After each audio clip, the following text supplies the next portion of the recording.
Hello guys, welcome back to my YouTube channel HRM Pillar. This is Mahima here.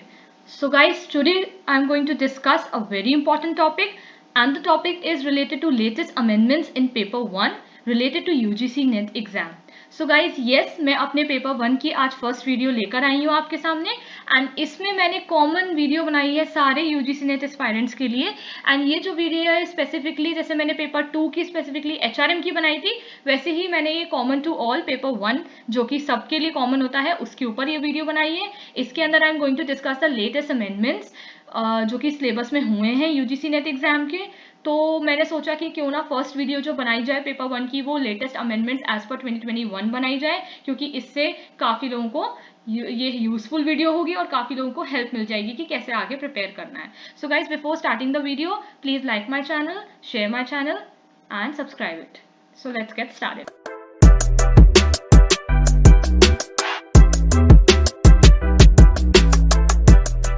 सबसे पहले मैं overall एक gist में syllabus discuss कर लेती हूँ कि कितनी यूनिट्स होती हैं और उन यूनिट्स में क्या क्या कवर होता है। तो सबसे पहले unit 1 is related to teaching aptitude, second unit is related to research aptitude, third unit is related to comprehension, fourth is related to communication, then mathematical reasoning and aptitude, logical reasoning, data interpretation, information and communication technology, people development and environment, and unit 10 है higher education system. Guys, आपको ये लग रहा होगा कि this is very common video, syllabus के ऊपर तो सब लोग videos बनाते हैं, लेकिन नहीं, ऐसा नहीं है। In the end मैंने काफ़ी सारे questions latest include करे हैं जो कि आपको help करेगा कि इस टाइप के अब new amendments के साथ new questions ऐसे add हो गए हैं जो कि 2021 में भी एग्जाम में आ सकते हैं। So guys, इस वीडियो को पूरे तरीके से अच्छे से देखिए जिससे कि आपको क्वेश्चंस भी एंड में पता चले कि मैंने किस टाइप के क्वेश्चंस बनाए हैं।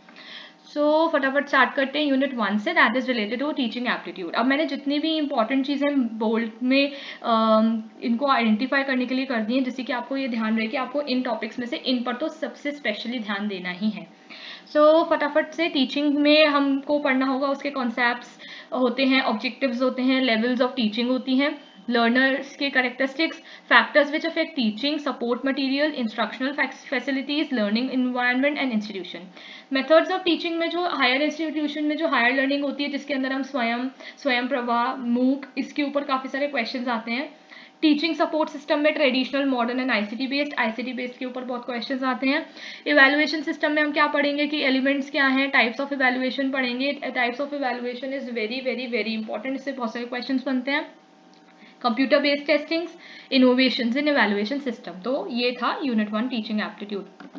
यूनिट 2 है हमारा रिसर्च एप्टीट्यूड। रिसर्च के अंदर हम पढ़ते हैं meaning, type, characteristics of research, positivism and post positivistic approach to research. फिर हम मेथड ऑफ रिसर्च पढ़ेंगे, this is very important. Experimental research, descriptive research, historical, qualitative, quantitative, काफ़ी बार मैच द फॉलोइंग के क्वेश्चंस भी आ जाते हैं, तो मेथड्स ऑफ रिसर्च पढ़ना बहुत ज़्यादा इंपॉर्टेंट है। Then come steps of research. Steps of research में से तो हर ईयर में मैंने देखा है कि हर साल क्वेश्चन बनता ही बनता है, क्योंकि रिसर्च में हम ये कर देते हैं कि आपको सीक्वेंस वाइज लगाना है कि सबसे पहले हम रिसर्च में क्या करेंगे और सबसे लास्ट में क्या करेंगे।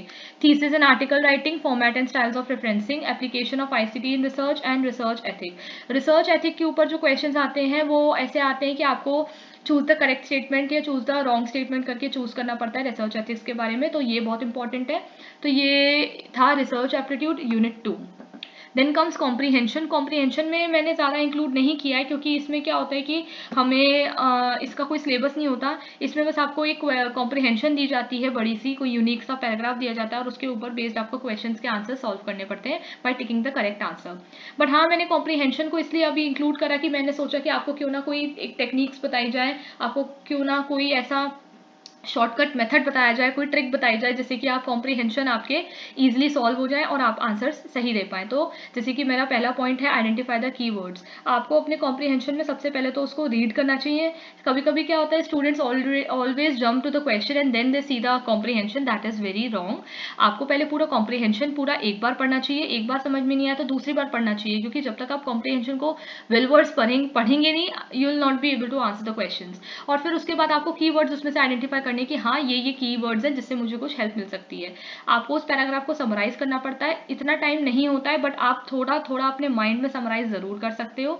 फिर आप सेंटेंस के, एक सेंटेंस के दूसरे सेंटेंस से क्या लिंक होता है वो आपको डिटरमाइन करना है कि ऊपर वाले सेंटेंस का नीचे वाले सेंटेंस से क्या रिलेशनशिप है, क्या लिंक है। और फिर आपको क्वेश्चंस जो पढ़ने हैं उसके बेसिस पे आपको देखना है कि उनके क्वेश्चंस के आंसर आपको दिख रहे हैं उसमें कि नहीं दिख रहे हैं। सो गाइस ये थोड़ी बहुत मैंने ट्रिक्स इसमें ऐड कर दी कॉम्प्रिहेंशन को सॉल्व करने के लिए। Then comes unit 4 communication. This is easy part, क्योंकि कम्युनिकेशन के काफ़ी सारे क्वेश्चंस ऐसे होते हैं कि हम काफ़ी इजीली उसे सॉल्व कर लेते हैं। स्टिल मैंने इसको ऐड किया है। इसके अंदर हमें मीनिंग डिस्कस करना चाहिए, टाइप्स पढ़ने चाहिए, कैरेक्टरिस्टिक्स पढ़नी चाहिए कम्युनिकेशन की। इफेक्टिव कम्युनिकेशन में verbal and non verbal, intercultural and group communication. Then barriers to effective communication, very very very important है। सिमेंटिक बैरियर, रिलीजियस बैरियर और कितने सारे बैरियर्स होते हैं कम्युनिकेशन के जिसके ऊपर क्वेश्चंस बन जाते हैं। Then comes mass media and society. Then comes unit 5, that is mathematical reasoning and aptitude. Mathematical reasoning and aptitude में हम ये पढ़ते हैं कि रीजनिंग किस टाइप की है, टाइप्स ऑफ रीजनिंग क्या है।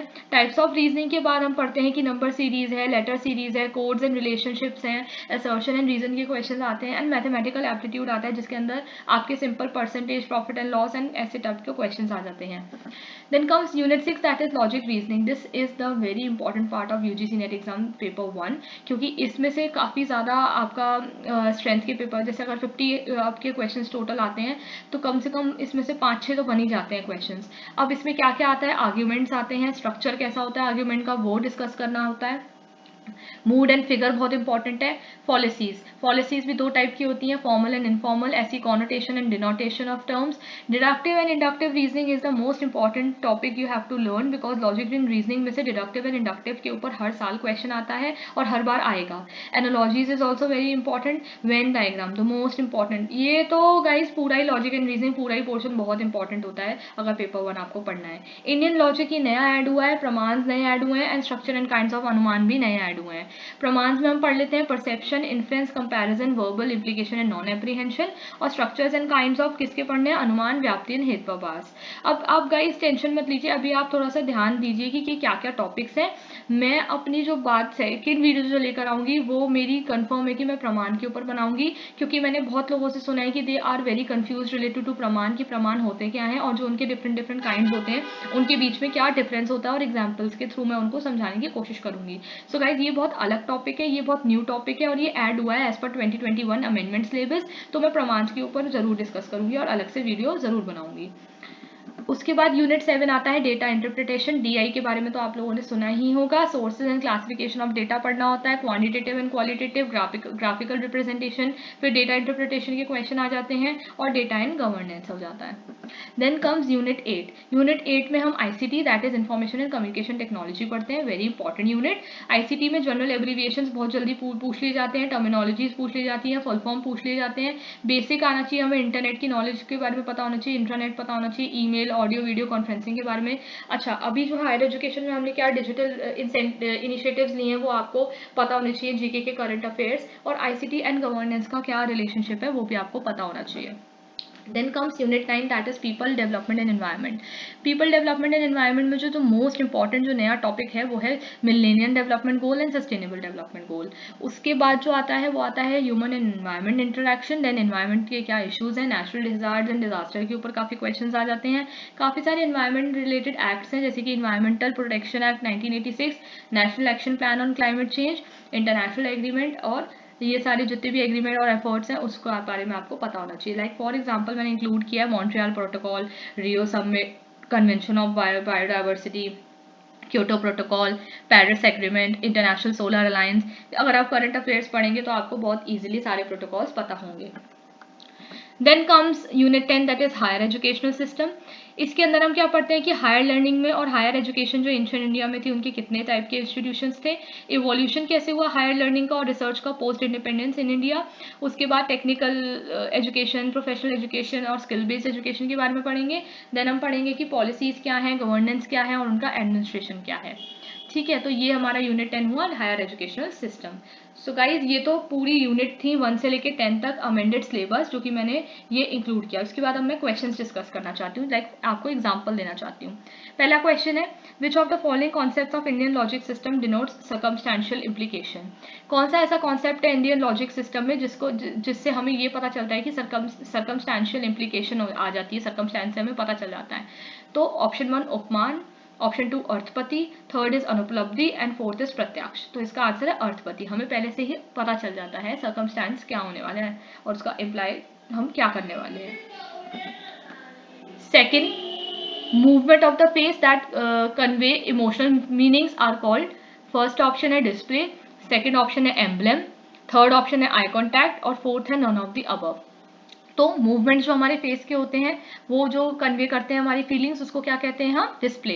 क्योंकि वो डिस्प्ले हो जाता है हमारे फेस पे, तो उसको अब आई कॉन्टैक्ट तो हो नहीं सकता ना, एम्ब्लेम हो सकता है, तो display is the correct answer.